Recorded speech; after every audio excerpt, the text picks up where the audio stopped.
Welcome back. భూ సంబంధ సమస్యలు లేని రాష్ట్రం దిశగా మహా అడుగు పడింది. ఇక ఎవరికి భూమి ఎంత, ఎక్కడ ఉందో పక్కా డిజిటల్ రికార్డులతో ధరణి పోర్టల్ రూపొందుతోంది. ఇందులో భూ యజమాని పేరుతో పాటు కుటుంబ సభ్యుల వివరాలను నమోదు చేయనుండటంతో భవిష్యత్తులో భూముల అమ్మకం, కొనుగోలు, పంపకాల సమయంలో వివాదాలకు ఫుల్ స్టాప్ పడనుంది.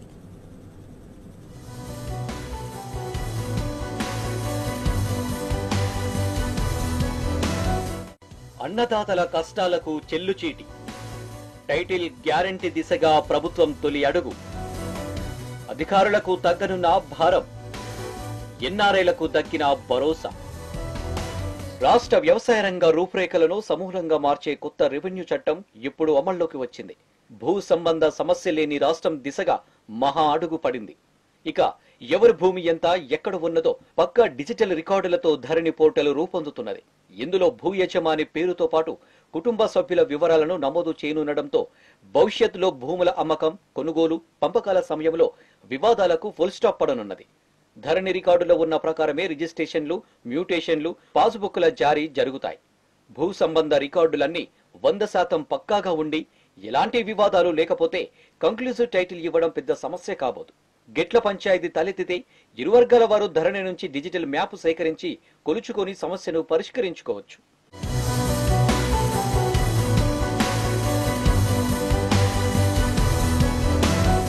భూమి రిజిస్ట్రేషన్ అయిపోయింది, మ్యూటేషన్ చెయ్యండని ఇక అధికారులను బతిమిలాడడం ఉండదు. రికార్డులన్నీ పక్కాగా ఉండడంతో స్లాట్ బుక్ చేసుకుని వెళ్లిన రోజే రిజిస్ట్రేషన్, మ్యూటేషన్ జరిగిపోతాయి. 10 నిమిషాల్లోనే హక్కు పత్రం చేతికొస్తుంది. స్వగ్రామంలో ఉన్న భూముల గురించి రంది పడుతున్న ఎన్ఆర్ఐలకు కొత్త రెవెన్యూ చట్టం గొప్ప ఊరట.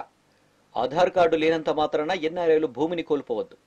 ఆధార్ లేకుంటే పాస్పోర్ట్ వంటి ఇతర రుజువు పత్రంతో వారి వివరాలను ధరణిలోకి ఎక్కిద్దామని అసెంబ్లీ సాక్షిగా సీఎం కేసీఆర్ ప్రకటించడంపై ఎన్ఆర్ఐలు హర్షం వ్యక్తం చేస్తున్నారు.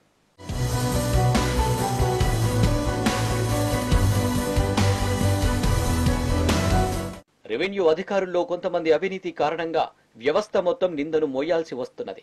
రికార్డుల్లో మార్పులు చేర్పులు చేసే అవకాశం ఉండటమే అవినీతికి బీజం వేస్తున్నది.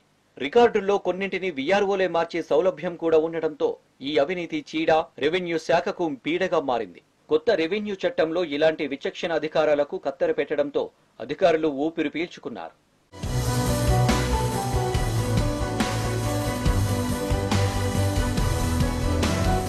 కొత్త రెవెన్యూ చట్టం 100% కార్యరూపం దాల్చితే భూ సమస్య లేని తెలంగాణ ఆవిష్కృతమవుతుంది.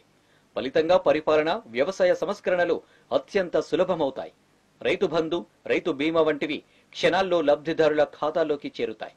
నియంత్రిత సాగు వంటి విప్లవాత్మక విధానాలను తేలిగ్గా అమలు చేయవచ్చు. రికార్డులన్నీ పారదర్శకంగా ఉండటంతో పారిశ్రామికవేత్తలు కూడా తరలివస్తారు. ప్రభుత్వ భూముల బదలాయింపు క్షణాల్లో జరిగిపోతుంది. ప్రైవేట్ భూములు సేకరించాల్సి వస్తే కొనుగోలు, మార్పిడి, చెల్లింపులు వేగంగా జరుగుతాయి.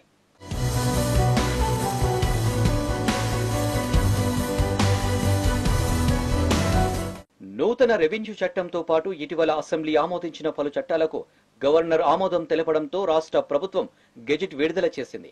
ఈ మేరకు న్యాయశాఖ కార్యదర్శి గవర్నర్ తరపున గెజిట్లు జారీ చేశారు. దీంతో కొత్త చట్టాలు అమల్లోకి వచ్చినట్టయింది.